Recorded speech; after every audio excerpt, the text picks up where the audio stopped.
Hi everyone, this is Miles Morgan-Gisalva. I am a college professor, and right now we're going to discuss one of the topic in ECC3 opportunity seeking course.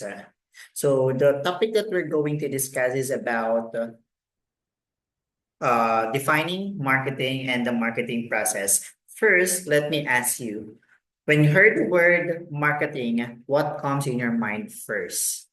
Okay, so maybe some of you will think that marketing is about advertisement. Marketing is about promotion. Well, these two is connected to the word marketing, but when we say marketing, it is a strategic process that goes beyond by simply selling products or services. It means that marketing is more on that.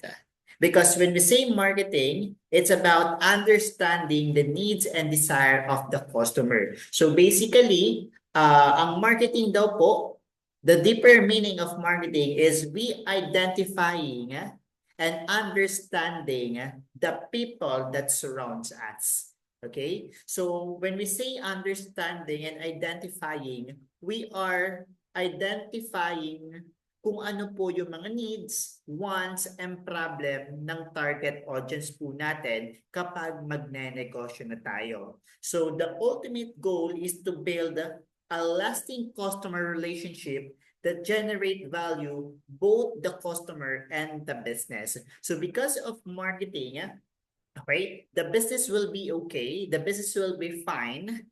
Okay? Because we identify the needs and the wants of the people. So first thing that we need to do is we need to be customer-centric approach. So what do you mean by this? Kasi when we say customer-centric approach is the marketing is focusing about the customer welfare. Okay? So they need to know ano ba yung produkto na gusto ng tao. And once you identify it, that is the one or that is the thing that you will develop and sell it to the market. And that is customer-centric approach. Because there are some products that is we are selling, or product that we are selling in the market na hindi naman siya customer-centric. Na kung saan we sell product na basta-basta na lang na hindi naman talaga kailangan ng tao. So by that, okay, the business will not be okay. Siguro it will last only for a month. Then after that, hindi na po ikaw tatangkilikin ng mga tao. And the second one that we need to do is to have a strategic, is to identify or know the strategic process. So basically, marketing involves understanding the needs and desires of the customer. Take note, before you put, diba, before you create your own business, the first thing that you need to do is to know the needs and wants of the people. Okay? So after natin ma-identify kung ano yung kailangan at gusto ng tao, okay, that is the time to create and develop product from the needs of the people. Okay? So kapag kasi magsisell tayo ng product, it will be so hard for us to sell the product if hindi siya yung gusto ng tao. Pero if you create a product depends on the needs and wants of the people, it will be sellable. Kasi sino ba naman sino ba naman yung tao na ayaw ng solution to the problem of the society, di ba? Sino ba naman yung ayaw bumili ng gusto at nais nila? So that is one of the things that we need to take note. Okay? And another one, which is to build a lasting relationship. Sabi nga nila, dapat po natin alagaan ng gusto yung mga customers po natin because they are the blood of the business. Okay? So we will not be successful, we will not get money without customer. So how can we build a long-lasting relationship? You need to do some effort. Okay? You need to know, okay, kung ano yung gusto nila, kung paano natin sila makukuha, Okay? So that they will trust us, they will be loyal from us every time po na may sell tayo ng produkto. So by that, okay, for sure we will be successful in selling a product in the market. So right now, we have here the marketing process or a structured approach. So ito po yung proseso na dapat po nating sundan to achieve the marketing goal of our business. So the first step is understanding the marketplace and the customers need. So like what I said before, okay? So ang una po nating gagawin is dapat po ma-identify po natin kung ano po yung needs, wants, and problems sa isang market. Okay, so once we already understand that these three, okay, it will be easy for us to create and design a product. So ano po yung nakapaloob dito sa step 1? So dito daw po we conduct market research, okay, so that we can gather the insights, okay, about customer behavior, their preference, at the same time, the trend in the market. So after po natin ma-discover yung customer needs, let's proceed to designing a customer-driven marketing strategy. So once the company or the business already understand the market, the second step is to develop a strategy about marketing, which focus on delivering the value to the customers. So when we say delivering the value, that is our product. So how can we give, okay, the value or the product that we created to our target customers? So let's proceed about the market segmentation. Kasi when we say market segmentation, we are segmenting the people, okay? Okay, or the target market of our business, because not everyone will buy your product. Kaya if someone asks you, sino yung customer mo, sino yung target market mo, kapag ang sinagot mo is lahat ng tao, then that is a wrong answer. Because not all people are willing to buy your product. Not all people will buy your product. So anong gagawin natin para hindi masayang yung effort, yung pera sa promotion na ginagawa natin? So let's do the target segmentation, na kung saan we are selecting the real people who will benefit or who will buy our product. So from group of people, we are regrouping them into smaller group wherein they have similar needs and wants and problem. So after that, kapag na-segment na natin sila, we will choose one group na wherein sila talaga yung willing na bumili ng produkto natin. So that is the target segment. Then after that, we will position our product and services in the market. Okay, ano ba yung paano mo ipapakilala yung sarili mo to the market? How will you tell your story? Okay?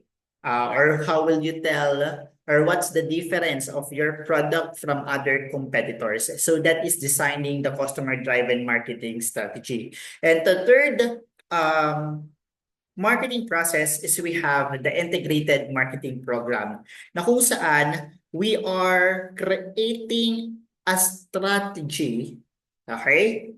And that is that is connected to the 4 P's of marketing. So for sure you know this. So we have the product, price, place, and promotion. So after natin magkaroon ng design about marketing strategy, we will now construct po kung ano po yung pwede nating gawin na program from what are the programs that we will create dito po sa 4 P's na to. So for example, when it comes to product, ano ba yung pwede natin gawin na activity or program so that the product will be good to the market? When it comes to prices naman, ano ba yung mga pwede nating gawin so that people will be encouraged to buy our product because of our price strategy. Okay? So yan po yung gagawin po natin sa step 3 na kung saan we will now develop the product, we will now set an appropriate price, we will now choose the right distribution channels, which is the place, and of course, we will now create promotional or advertisement activities to communicate our values to the customers. And last, we have building profitable customer relationships na kung saan at the heart of the marketing process, we are now focused on building and maintaining a profitable customer relationship. Ibig sabihin po nito, dapat po hindi po natin hinahayaan, dapat po hindi po natin sinasawalang tabi, okay, yung mga customers natin kasi nga sila po yung blood ng business. Ibig sabihin, we cannot be successful or we will not live long in the market without focusing to our customers. Okay? So maybe we can ask them, ano ba yung gusto nila? Maybe we can give them freebies or we can talk to them, diba? So that we can build a good relationship with our customers. So yun po yung step 4 po natin. And of course, for the last step, we have capturing value from customers. So this is the final step wherein we capture value from customer in return for the value delivered. So after natin, of course, every time na magnenegosyo tayo, the primary reason why we sell product is to get money from the customers. So this can take from the form of revenue, market share, and customer loyalty and long-term business growth. So kung ano po yung para po maging sellable po tayo, para maging successful tayo, para po maisip ng customer na worth it yung binayad niya sa atin, we need to make sure na na-satisfy po yung customer doon po sa produkto na ibinigay natin sa kanya. And that is the marketing process, which is a good structured approach so that we will be successful every time that we will do a marketing in our business. Okay? So ano ba yung importansya ng marketing process? So once we identify and understand the marketing and apply it to the real scenario of a business, okay? We will identify and understand the customer needs. So sabi ko nga, before tayo mag-put up ng negosyo, before tayo mag-take ng risk sa pag-take ng risk in putting a business, dapat po mag-focus po tayo kung sino pa talaga yung customer natin. Okay, so that is one of the most important, identify and understand the customer needs because without them, we will not be successful. And if we sell a product or service that is not the needs and wants of the customer, people will not buy it. Okay? Another one is develop an effective marketing strategy. So kapag na-identify natin or kapag ginawa natin yung marketing process po, we will now create an effective marketing strategy. So when we say strategies po, that is a tactics, okay, para po maging mas okay po yung performance nyo compared to the other competitors. Okay? And next, we have build a strong customer relationship.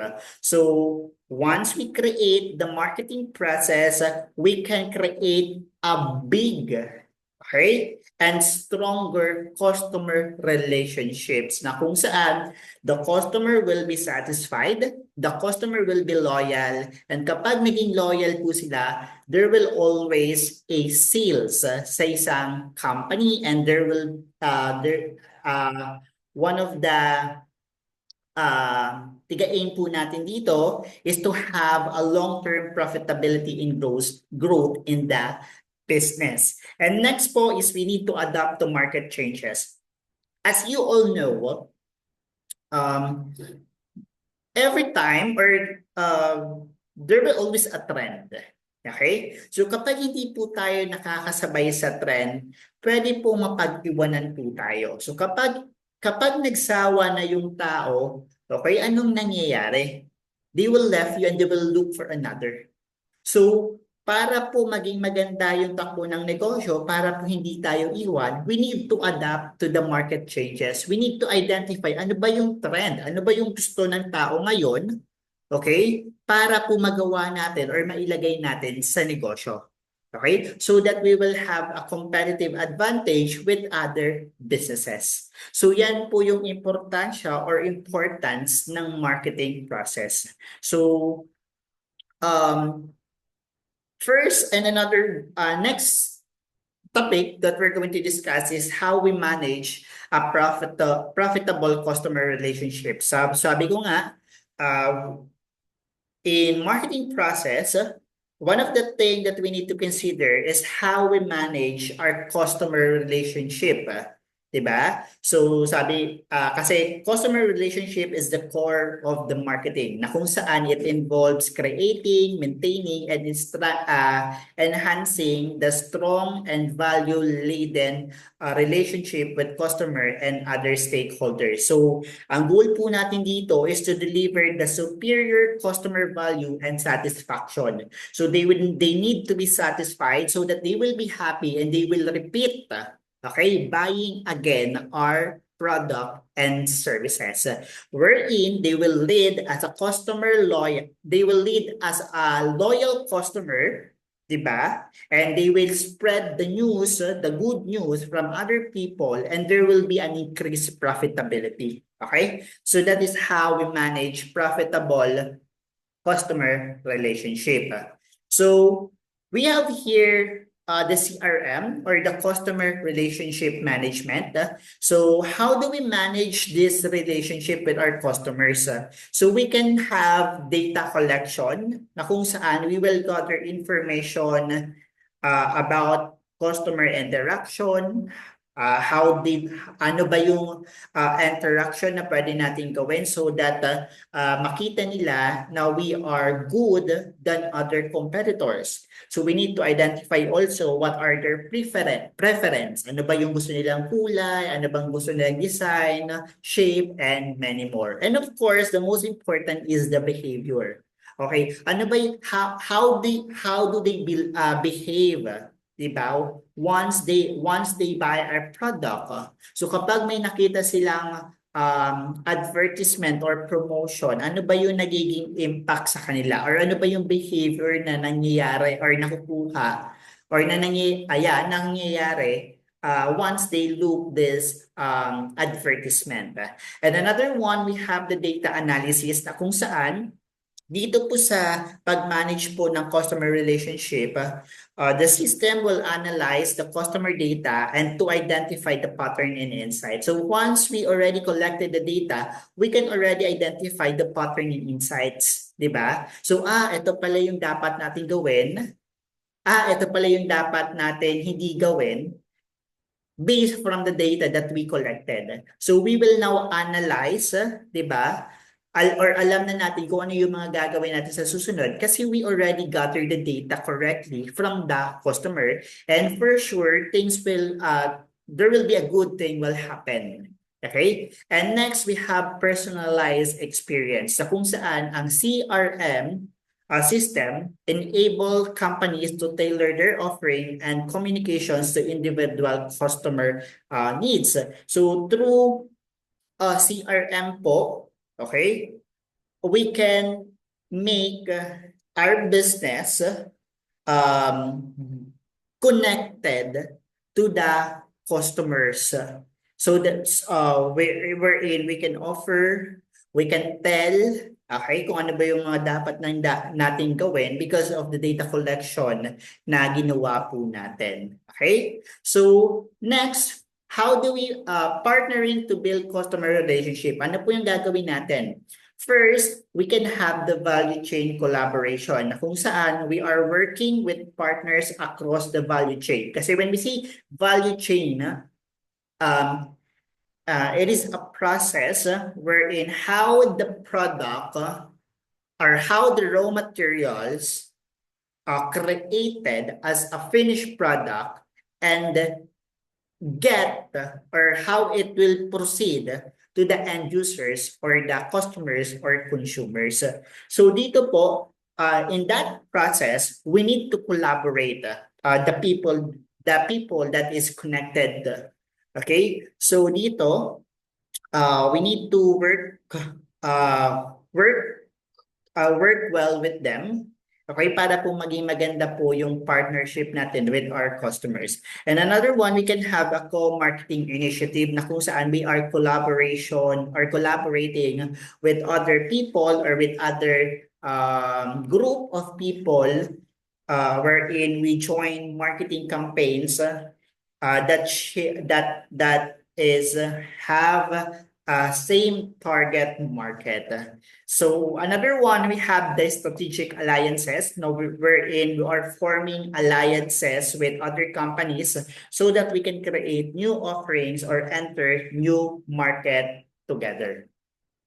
So ano ba yung mga benefits natin once we partner with other group or with other people? So the partnership help companies to extend their reach, improve the product and services offering, and enhance the customer's satisfaction. So first, let's proceed sa extend their reach. So kapag may mga partners tayo, kapag may mga partners tayo na mga grupo or individuals, so instead na yung product natin is hanggang dito lang sa lugar natin, we can extend it from different places. So we will now have a good and big customers. Kasi hindi lang siya dito nakafocus sa lugar natin, but also from other places. And another one, we can improve the products and services that we offer from the market. Because through partnership, partnering, we can ask suggestion from them. Diba? So once we ask their suggestions, we will get an idea if what product are the best to offer. Okay? And of course, because of partnering, we can enhance customer satisfaction. So, the more na mas malapit yung produkto natin sa mga customer, it will less hassle to their part. So, they will be more satisfied. At the same time, because of partnering, di ba, na-improve yung produkto natin. Kapag na-improve yung produkto, for sure, they will be happy. So, nagkakaroon po ng better customer experience because of collaboration. Okay? So, to conclude this discussion, by understanding the principles of marketing and effectively implementing the marketing process, business can create value customers, build lasting relationship, and achieve sustainable growth. So again, marketing is not only about creating a promotion, creating a advertisement or an advertisement, but instead, marketing is more than that. Okay, marketing is understanding and identifying your target market. So we need to know the needs, the wants, and the problem of the people so that we will be successful in implementing our business. Okay, so that will be the end of my discussion or my lecture. I hope you gained something about this. So if you have another question po, you can comment below and we will see each other. So goodbye everyone and have a good day.